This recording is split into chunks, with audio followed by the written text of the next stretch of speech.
Hey y'all, welcome to my channel, Mind of Monsters, Sunshine here.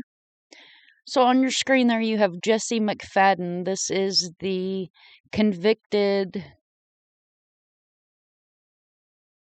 I'm not sure what word to use on YouTube, so we'll say pedo, arpist, just overall, all around sicko.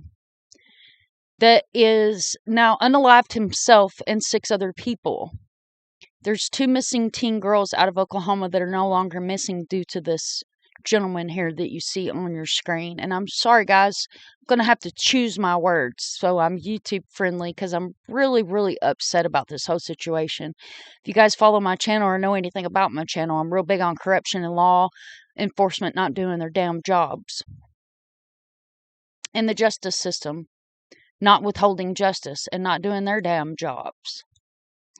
So what I have to share with you is a news article I found. Full credit does go to Fox News. Oklahoma bodies found. Grandmother of 3 victims blast a convicted arpist son-in-law.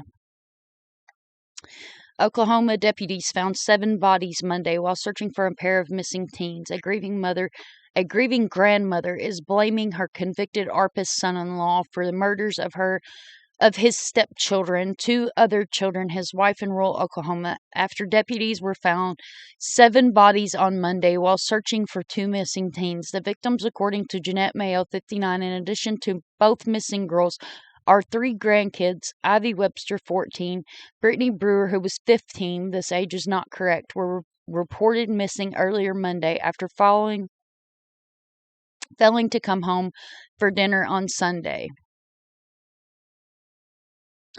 Those other 4 are my daughter, Holly Guess, and her children, Riley Elizabeth Allen, Michael James Mayo, and Tiffany Dorr Guess. Mayo wrote on Facebook, "My heart does go out to Ivy and Brittany's families, but they're not the only victims." There's this picture. It says Jesse McFadden, 39, was convicted of arping a 16-year-old girl in 2003. He was due on court on Monday on child pornography charges but failed to appear. Deputies later found 7 people dead as they searched for him and 2 missing teens.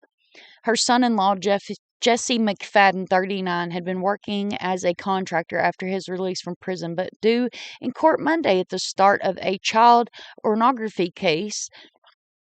My daughter loved her children, and yes, married a man who killed them, but she was fooled by his charm, Mayo added. I hurt just like other families, but he took my world from me, my grandchildren, my daughter. Authorities have not yet officially identified the victims as of Tuesday afternoon. These kids didn't deserve this. And if you're going after these small kids, you're a piece of crap. And you take your life. We've lost 6 people yesterday, not 7. This was from a survivor who McFadden attacked in 2003 when she was 16.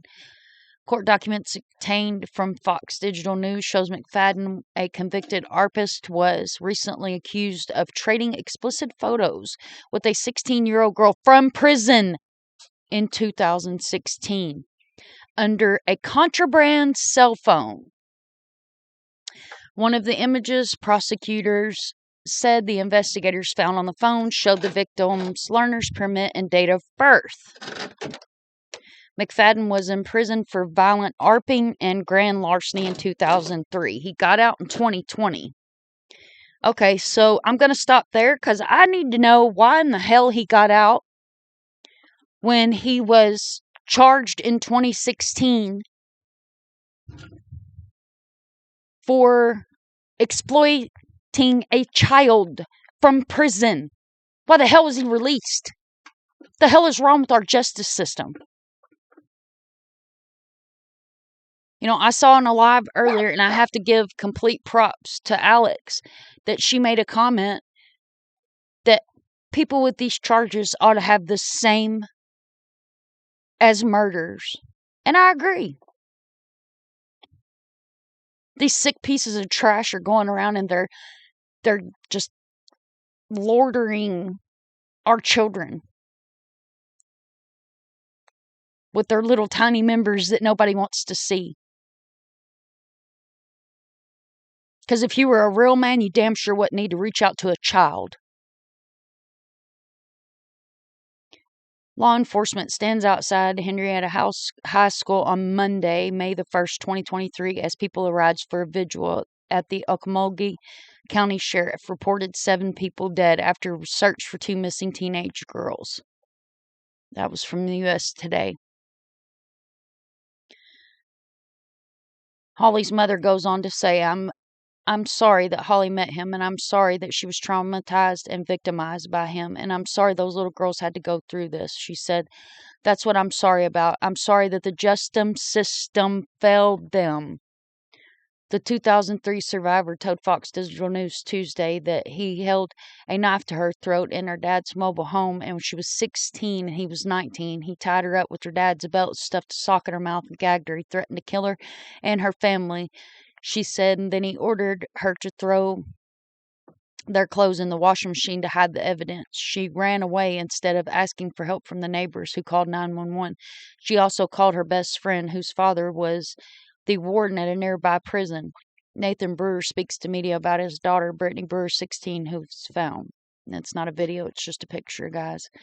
They came straight to my rescue, she told Fox News Digital Tuesday. They found him at the river with his wrist slit. It was an earlier attempt of suicide that she had gave a sickening feeling over the weekend, and learned about McFadden being sought in connection with the Amber Alert regarding the 2 missing teens.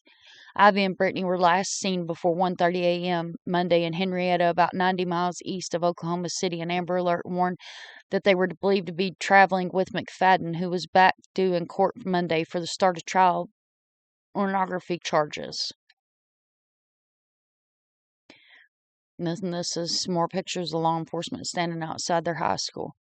Yesterday, I had a gut-wrenching feeling that they were going to find this family, 2003 victim said, and terrible thoughts just went through my head. Like, what was he going to do? Because I knew that he had upcoming court dates. The Amber Alert canceled Monday after police found 7 bodies at Henrietta property where McFadden lived. These kids didn't deserve this, and you're going to do all this to small keys.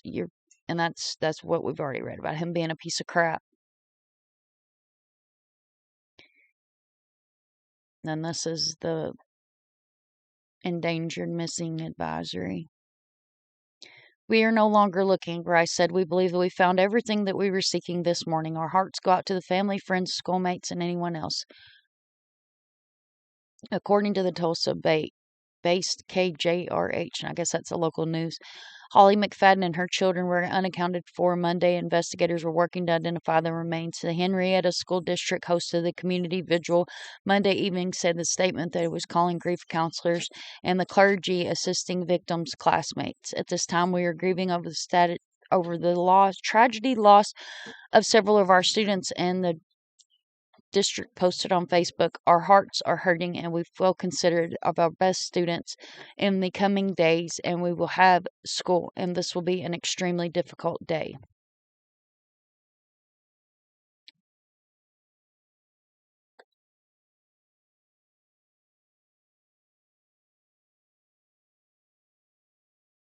Oh, I didn't mean to shrink, or I didn't mean to disappear me. I done got gone. There. So, what in the hell is wrong with the justice system? We don't give pedophiles long enough time. They're not held accountable. Most of these guys are not sorry for what they do, and girls, by the way, are not sorry for what they do. Our justice system sucks. And I'm really, really, really, really, really just completely irate at the fact that Oklahoma is a zero tolerance state, and yet we have cell phones in prisons and child pornography going on.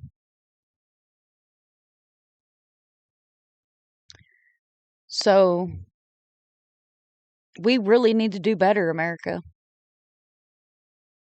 It takes a village to raise a child, but it takes the community to have a decent justice system. And I honestly believe we need to relook at our justice system and get rid of a bunch of these asshats and get some people in there that actually care.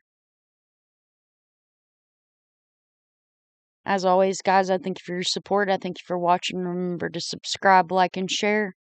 If you see something, say something.